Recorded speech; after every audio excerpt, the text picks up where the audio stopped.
ونصلي على رسوله أما بعد فأعوذ بالله من الشيطان الرجيم بسم الله كانوا قليلا من الليل ما يهجعون وبالأسحار هم يستغفرون وقال رسول الله صلى الله عليه وسلم الصوم لي وأنا أجزي وقال رسول الله صلى الله عليه وسلم رب صائم ليس له من صيامه إلا الظمأ وقال رسول الله صلى الله عليه وسلم من لم يدع قول الزور والعمل به وليس لله حاجة في أن يطاع طعامه وشرابه أو كما قال عليه الصلاة والسلام. عزیز سامعین کرام، رمضان المبارک کی آخری ساعت ہیں. ہم نے کیا کیا اور کتنا کرنا چاہیے تھا وہ تو ہم سب جانتے ہیں، لیکن ہر چیز کا جب اختتام آتا ہے تو کچھ کام ایسے کرنے ہوتے ہیں جس سے اس کا اختتام مصف ہو جائے، اچھے انداز سے چیز مکمل ہو. صحابہ کرام رضی اللہ تعالیٰ عنہ کی عبادات جو تھی وہ غیر معمولی تھی. تتجافى جنوبهم عن المضاجع، ساری رات جو ہے وہ بہت کم ان کا جو ہے وہ بستر سے واسطہ پڑتا تھا، تو ان کی کمر جو ہے وہ بستروں سے اجنبی تھی. كانوا قليلا من الليل ما يهجعون، رات کو بہت کم سویا کرتے، تو عبادات میں ان کا ذوق بڑا اعلیٰ تھا. ایسے یہ رمضان کی بات نہیں ہوئی، ان کا تو روز کا ایمان ہوتا. اور اس اعلیٰ درجے کی عبادت کے بعد کہ اگر ہمیں وہ نصیب ہو جائے تو ہم شاید کئی دن اس کا تذکرہ ہی کرتے ہیں. تو وبالاسحار هم يستغفرون، وہ آخر میں استغفار کرتے تھے کہ ہم نے جو بھی کیا، یعنی جس کو اللہ تعالیٰ بھی سراہ رہے ہیں کہ بھئی یہ رات بھر جو ہے بستر سے دور رہتے ہیں، رات بھر اللہ کو یاد کرتے ہیں، رات بھر ان کی عبادات میں گزرتی ہے، تو اللہ تعالیٰ نے قرآن کریم میں ان کی عبادت کو بیان فرمایا. تو ظاہر ہے کہ وہ مطلب اس قابل قدر ہے. اس قابل قدر عبادت کے بعد ان کا معمول یہ تھا کہ آخر میں استغفار کرتے. حقیقت یہ ہے کہ ہم جو بھی عبادت کریں وہ اللہ تعالیٰ کے مرتبے کے لحاظ سے وہ کمزوری ہے. جتنی اعلیٰ عبادت کریں، کیونکہ ہم خود ناقص ہیں. اس وقت ہم سب جو ہیں اگر اپنا جائزہ لیں تو ہم اس لیے پاک ہیں کیونکہ اللہ نے حکم دیا کہ یہ اتنے آزاد ہو لو تو پاک ہو لو، ورنہ ہمارے اندر ناپاک خون ہے، ہمارے اندر پخانہ ہے، پیشاب ہے، سب گندگی ہمارے اندر موجود ہے. ہمیں ہمارے پاک ہونے کا تو کوئی تصور ہی نہیں، یعنی ہمارے بس میں نہیں ہم پاک ہوئے. لیکن اللہ تعالیٰ نے ہماری آسانی کے لیے کہہ دیا کہ بھائی اتنا اتنا کر لو میں تمہیں پاک مان لوں. عبادات میں بھی ظاہر اسی طرح ہوتا ہے کہ ہم عبادت کو ظاہر اس ذوق سے نہیں کر پاتے جو ہونا چاہیے.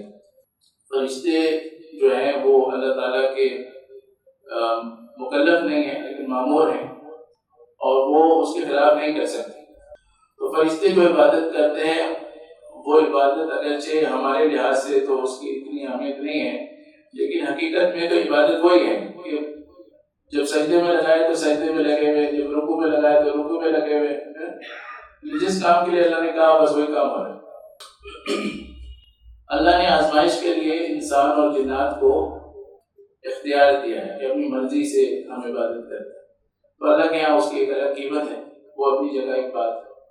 لیکن کوالٹی کے لحاظ سے تو ظاہر ہماری عبادت اس درجے کی نہیں ہو سکتی کیونکہ ہم ہمارے بس میں نہیں کہ پوری عبادت میں ہم اللہ کی طرف متوجہ ہوں.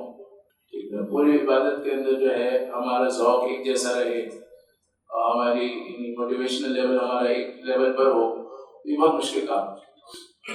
لیکن اللہ تعالیٰ کہتے ہیں کہ ٹھیک ہے انسانوں سے اس لیول کی عبادت قبول کریں گے. تو صحابہ کرام تو بہت غیر معمولی عبادت کرتے تھے. ہم تو ظاہر اگر عبادت کرتے بھی ہیں تو اس طرح کی عبادت ہم سے نہیں ہوتی، یعنی ان کو ساکت سمجھ کر پرندے ان کے سروں پہ بیٹھ جاتے، یعنی ان کا سکون ایسا ہوتا. علی رضی اللہ تعالیٰ کے بارے میں آتا ہے کہ وہ زخم سے کچھ جراحی کرنی تھی تو نماز میں کھڑے ہوئے اور اس دوران یہ عمل ہے. نماز کے دوران ان کو دنیا مافیا کا پتہ نہیں چلتا تھا، تو اس قسم کی عبادت وہ کرتے تھے. تو ہم سمجھ سکتے کہ ہمارا ان سے کوئی موازنہ نہیں ہو سکتا. لیکن میں یہ کہہ رہا ہوں کہ اپنی اس لیول کی عبادت کے بعد بھی ان کا عمل کیا تھا؟ کہ وہ اس عبادت پر استغفار کرتے تھے کہ ہم نے تو یہ عبادت کر کے اللہ کا حق ادا کرنے کے بجائے ہم اللہ تعالیٰ کا حق ادا نہ کر سکتے. تو کیونکہ ہمارا رمضان کا آخری مرحلہ چل رہا ہے تو ہمیں دو کاموں پر بہت زیادہ محنت کی ضرورت ہے. ایک تو یہ کہ ہم عبادات کو محفوظ بنائیں، عبادات کو محفوظ بنائیں. محفوظ کا مطلب ہے کہ ضائع ہونے سے بچیں. جو کچھ ہوا ٹوٹا پھوٹا ہوا جیسا بھی ہوا لیکن وہ ضائع نہ ہو. اور دوسرا ہمیں استغفار کی ضرورت ہے تاکہ جو اس میں ہمارے بشری تقاضوں کی وجہ سے، ہماری کمزوریوں غفلتوں کی وجہ سے اس میں کچھ کوتاہی ہے اس کا بھی ازالہ ہو اور اللہ تعالیٰ اس کو اپنی شایان شان قبول کر سکتے. ہمارے درمیان اس وقت یا تو معتکفین ہوں گے یا غیر معتکفین ہوں گے. دو عبادات ایسی ہیں کہ جن کے اندر کوئی زور لگا کے خراب کرنا چاہے تو ہی کر سکتے ہیں ورنہ وہ خراب ہوتی نہیں. ٹھیک ہے نا. ان بعض عبادات تو ایسی ہیں کہ اس میں بہت اخلاص چاہیے ہوتا ہے لیکن بعض عبادات ایسی ہیں اللہ نے ایسی رکھی ہیں کہ اس کے اندر آپ زور لگا کے خراب کرنا چاہیں تو کر سکتے ہیں ورنہ مطلب وہ خراب عام طور پہ ہوتی نہیں. تو غیر معتکفین کے لحاظ سے وہ روزہ ہے کہ آپ صلی اللہ علیہ وسلم نے فرمایا کہ اللہ تعالیٰ کی حدیث قدسی کے حوالے سے فرمایا کہ الصوم لی وانا اجزی بہ، جو روزہ میرے لیے ہے اور میں ہی اس کا بدلہ دوں. اور اس کی تفصیل میں یہ بیان کیا جاتا ہے کہ روزے میں ریاکاری کا کوئی امکان نہیں، اس لیے کہ جس آدمی کو دکھانے کے لیے کچھ کرنا ہے تو وہ سب کے سامنے دکھائے اور پیچھے کھا لے. اس کو کس نے کہا کہ سارا دن بھوکا رہے؟ تو جو بھوکا رہ رہے ہیں تو اس میں اخلاص ہے. یعنی نماز میں تو اخلاص الگ سے ضروری ہے لیکن روزے میں جو بھوکا رہ رہا ہے تو مخلص ہی ہے. مطلب کیوں بھوکا رہے گا؟ اگر یہ کرپٹ آدمی ہے اور صرف لوگوں کو خوش کرنا چاہتا ہے تو اس کو روزہ رکھنے کی کیا ضرورت ہے؟ تو روزہ رکھ رہا ہے تو اس کا مطلب ہے مخلص ہے. اب اتنی آسانی ہو گئی کہ روزے میں تو مطلب انشاءاللہ قبولیت ہی قبولیت ہے. لیکن ہم اگر روزے کے اندر کوئی گناہ کر دیتے ہیں، کوئی غیبت کر دیتے ہیں، جھوٹ بول دیتے ہیں تو پھر ظاہر ہے کہ مطلب عبادت کے طور پہ تو اخلاص کے ساتھ قابل قبول ہے لیکن جب عبادت میں اس کی متضاد چیزیں آپ کرنا شروع کر دیں گے پھر تو ظاہر ہے اس کا ثواب نہیں ملے گا. چنانچہ آپ صلی اللہ علیہ وسلم نے یہ بھی فرمایا، یعنی وہ بھی فرمایا کہ یہ اللہ کے لیے ہے، اللہ بدلہ دیں گے، اس میں گڑبڑ نہیں ہوتی. اور یہ بھی فرمایا کہ رب صائم لیس لہ من صیامہ الا الظمأ، کہ بہت سے روزے دار ان کو بھوک پیاس کے علاوہ کچھ اور حاصل نہیں ہوتا.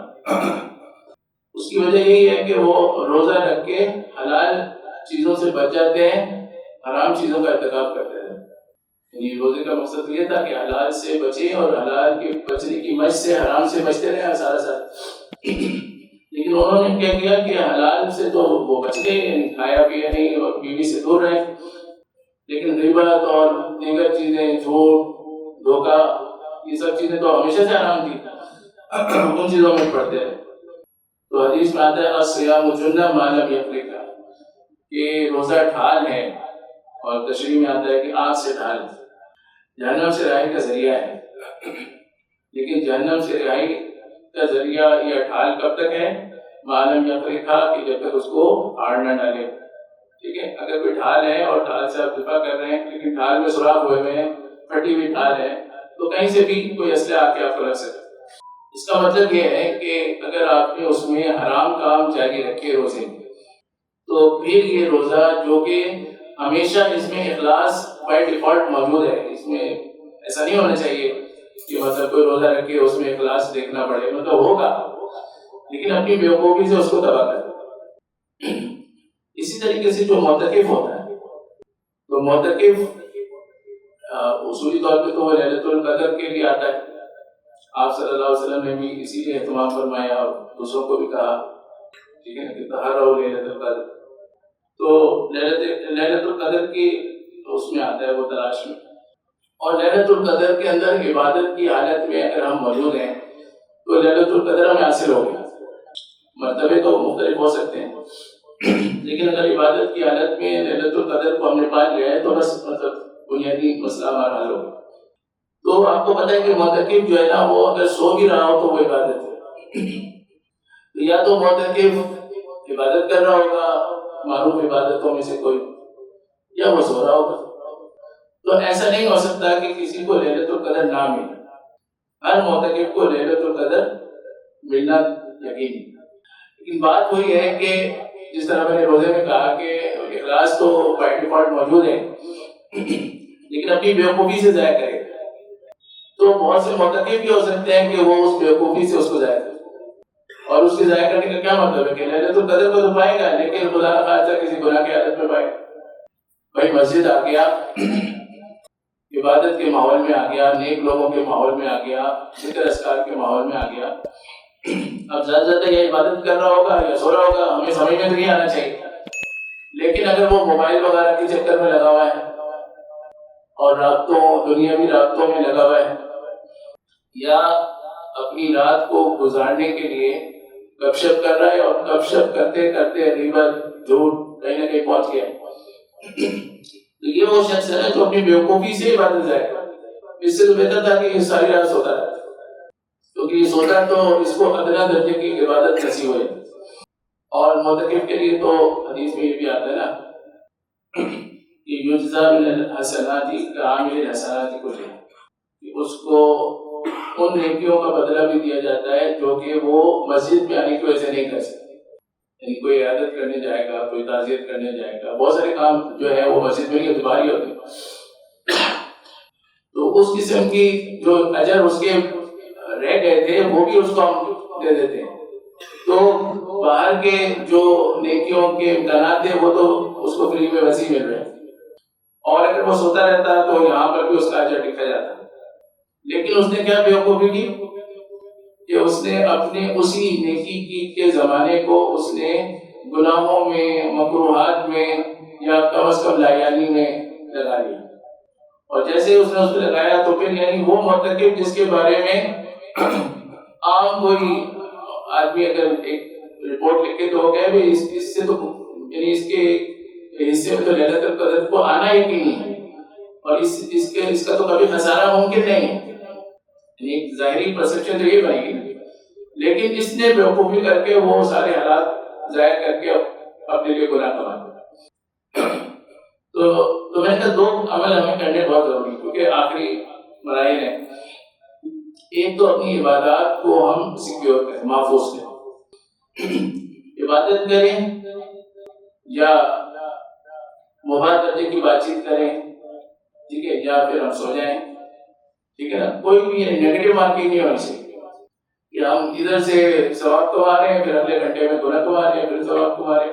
یہ تو بہت مشکل ہے. آپ کو معلوم ہے جس طرح اچھی جگہ میں نیکی کا ثواب بڑھ جاتا ہے، اچھے زمانے میں نیکی کا ثواب بڑھ جاتا ہے، ایسے گناہ کی شناعت بھی بڑھ جاتی ہے. تو وہ موبائل جو کہ آپ گھر میں استعمال کرتے تھے وہ بھی غلط تھا، یعنی جائز استعمالات بھی ہیں لیکن بہرحال بہت سارے ناجائز بھی ہیں یا مکروہات ہیں یا لایانی ہیں. باہر اس کی جو بھی حیثیت تھی مسجد میں آ کے وہ کئی گنا بڑھ جائے گی. اور دیکھیں اعتکاف کا مقصد کیا ہے؟ اعتکاف کا مقصد ہے دنیا سے کٹنا اور اللہ سے کچھ دنوں کے لیے مستقل رابطہ کرنا، ٹھیک ہے نا. ورنہ کیا ضرورت پڑی، کبھی کبھی آ کے تو رات میں عبادت کوئی بھی کر سکتا ہے. تو بنیادی مقصد تو اس کا یہی تھا کہ ہم دنیا سے کٹ کر یہ کام کریں. اچھا دنیا میں ظاہر ہے اب موبائل کا اتنا شروع ہو گیا اور لوگ جو ہیں وہ ہر تھوڑی دیر بعد ان کو اسٹیٹس دیکھنا ہے اور اپنے لوگوں سے رابطے میں رہنا ہے، یعنی غیر ضروری حد تک بھی ہو گیا یہ کام. تو آپ کی نفسیات میں بیٹھ گیا. تو چلو آپ دن میں ایک دفعہ رابطے میں بھی آ جاؤ، چلو تھوڑی دیر کے لیے، وہ 10 منٹ ہو، 15 منٹ ہو، آدھا گھنٹہ ہو، اور بتائیے نا اس کے علاوہ سارے اوقات جو ہیں وہ طے شدہ ہو کہ وہ اللہ کے لیے. اگر ایسا آپ نہیں کریں گے تو جیسے ہم ہوتے ہیں، ہم اپنا کوئی کام بھی کر رہے ہوتے ہیں بیچ میں موبائل میں دیکھ رہے ہوتے ہیں، تو نہ کام میں کوالٹی آتی ہے نہ رابطے میں کوالٹی آتی ہے، دونوں ہی ضائع ہو رہے ہوتے ہیں. رابطہ بھی یعنی جو بات چیت چل رہی ہوتی ہے اس میں بھی بندہ کبھی غصہ اس لیے ہوتا ہے کہ وہ کسی کام میں مصروف ہو، اور جو کام ہے وہ تو ایسے ضائع ہوتا ہے. ادھر سے آپ نے سوشل میڈیا بھی کھول کے رکھا ہوا ہے کمپیوٹر لیپ ٹاپ پر، ادھر سے آپ نے اپنا واٹس ایپ کھول کے رکھا ہوا ہے اور آپ کام بھی کر رہے ہیں، کچھ بھی نہیں ہو رہا نا، پھر نہ کام ہو رہا ہے نہ سنجیدہ اداروں کے اندر عام طور پہ اس کو منع کیا جاتا ہے، اور کوئی عام میٹنگز ہوتی ہیں تو اس میں موبائل بند کروائے جاتے ہیں۔ تو اعتکاف جیسی عبادت جس کے اندر مقصد ہی اپنے آپ کو کاٹنا تھا دنیا سے، اگر ہم اس کے اندر بھی اگر اس طرح سے رویہ رکھیں گے تو پھر ہماری نیکیوں کی کوئی ضمانت نہیں ہے، پھر تو وہ ضائع ہونے کے مطلب خطرے میں ہے۔ تو پہلا کام جو میں نے عرض کیا کہ اپنی عبادات کو سیکیور کریں، یعنی عبادات کریں، زیادہ کریں تو بہت اچھا ہے۔ جو میں نے عرض کیا کہ صحابہ کرام تو بہت اعلیٰ درجے کی عبادت کرتے ہیں، اس کی ایک اچھی مقدار ہو جائے، ٹھیک ہے نا، پوری رات آپ نہیں کر سکتے، ایک اچھی مقدار ہو جائے۔ آپ یہ بھی کر سکتے ہیں کہ اپنے ذوق کے مطابق کچھ ٹائم لائن رکھ لیں کہ اتنے آدھا گھنٹہ ذکر کروں گا، آدھا گھنٹہ یہ کروں گا، تاکہ آپ کا دل لگا رہے۔ یہ ساری چیزیں تو ٹھیک، اور بہت زیادہ آپ کو مطلب اوجھل ہو رہی ہے آنکھیں تو سو جائیں، اس میں بھی کوئی حرج کی بات نہیں، لیکن اس سے نیچے کا ہے، ٹھیک ہے نا، نیچے کا یہی مطلب ہوتا ہے کہ آپ پہلا کہتے ہیں چلو میں تھوڑا سا گپ مار لیتا ہوں، تو گپ مارنا جائز ہے بلکہ مناسب ہے، ٹھیک ہے، ورنہ 15-10 دن تک وہ آئسولیشن میں مشکل ہے، لیکن اس کا کوئی ٹائم تو طے کر لیں نا کہ 15 منٹ کی گپ ہے، 10 منٹ کی گپ ہے، آدھے گھنٹے کی گپ ہے، ایسا نہ ہو کہ رات کے اکثر حصے میں گپ بول لیے اور بیچ میں دور تک بھی پڑھ رہے ہیں کیونکہ بھائی گپ میں وقفہ ہو گیا، یہ الٹا ہو جائے گا۔ یعنی گپ تو اس لیے ہے تاکہ آپ کا دل بہلا رہے، تو اپنے دل کو بہلائیں اور عبادت میں لگیں، اپنے دل کو بہلائیں عبادت میں لگیں، پھر اپنے دل کو بہلائیں پھر، ٹھیک ہے نا، تو یہ تو صحیح ہے، لیکن آپ کہیں کہ دل بہلاتا رہو اور جب دل بہلاتے بہلاتے بور ہو جاؤ تو چلو پھر عبادت کو، یہ الٹا ہو جائے گا۔ تو اپنی عبادات کو بہت زیادہ محفوظ کرنے کی ضرورت ہے۔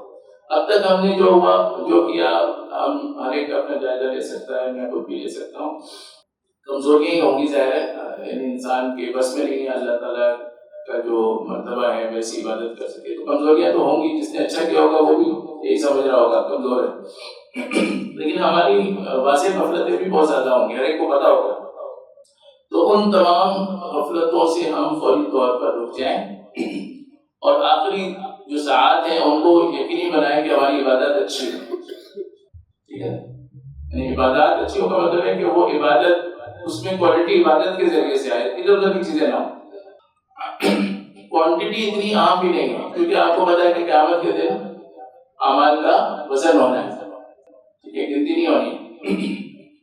ایسے صحابہ کرام بھی ہیں جو ایمان لائے اور جہاد میں گئے اور شہید ہو گئے، ان کو ایک نماز بھی نہیں مل سکتی، کوانٹٹی میں ان کا کچھ بھی نہیں، لیکن ظاہر ہے کہ ان کا جو عمل ہے وہ جب اس کا وزن آئے گا تو ہم تو سارے اس میں آ جائیں گے، تو وزن اصل چیز ہے، کوانٹٹی اہم نہیں، لیکن کوانٹٹی اس لیے رکھی جاتی ہے تاکہ ہم کچھ کر لیں، تھوڑا بہت 20 رکعت تراویح پڑھ لیتے، کچھ کوانٹٹی ہوتی ہے تو لگتا ہے بندے نے کچھ کیا، تو کوانٹٹی کی ایک مقدار تو آپ رکھیں اور پھر کوشش کریں کہ اس کو اچھے انداز سے کریں اور بیچ میں کوئی ادھر ادھر کی چیزیں نہ ہوں، تاکہ آپ کی وہ عبادت جو ہے نا وہ بہت محفوظ ہو جائے۔ دوسرا کام جو میں نے عرض کیا شروع میں کہ ہمیں اب تک جو ہو چکا اس میں غلطیاں کوتاہیاں ہیں، اس میں تو حقیقی استغفار ہمیں کرنی ہے، کہ مطلب توبہ کرنی ہے، اور جو اچھا بھی ہوا تو ظاہر ہے کہ جب ہم اس اچھے کو اللہ تعالیٰ کے لحاظ سے دیکھتے ہیں یا ہم درود شریف پڑھتے ہیں تو آپ صلی اللہ علیہ وسلم کے لحاظ سے دیکھتے ہیں تو ہم نے تو کچھ بھی نہیں کیا، وہ تو کمزور ہے، تو اس پر بھی ہم استغفار کریں، کیونکہ یہ صحابہ کرام کی سنت ہے کہ وہ ساری رات عبادت کر کے بھی وبالاسحار هم يستغفرون، آخر میں ان کو یہ لگتا ہے کہ ہم پیش نہیں کر سکتے کہ ہم نے اتنے تیر مارے ہیں تو ایسا تو ہم نے تو استغفار کرنی ہے کہ پتہ نہیں رات میں کیا ہوا۔ چنانچہ رسول اللہ صلی اللہ علیہ وسلم کا اپنا بھی جو ہے کہ آپ صلی اللہ علیہ وسلم سے صحابہ کرام نے آپ صلی اللہ علیہ وسلم نے کہا کہ میں اللہ کی رحمت سے جنت میں جاؤں، تو صحابہ کرام نے پوچھا کہ یا رسول اللہ آپ بھی، یعنی آپ کی تو اعمال غیر معمولی ہیں، تو فرمایا کہ میں بھی اللہ کی رحمت سے ہی جاؤں گا، اعمال کی وجہ سے نہیں جاؤں۔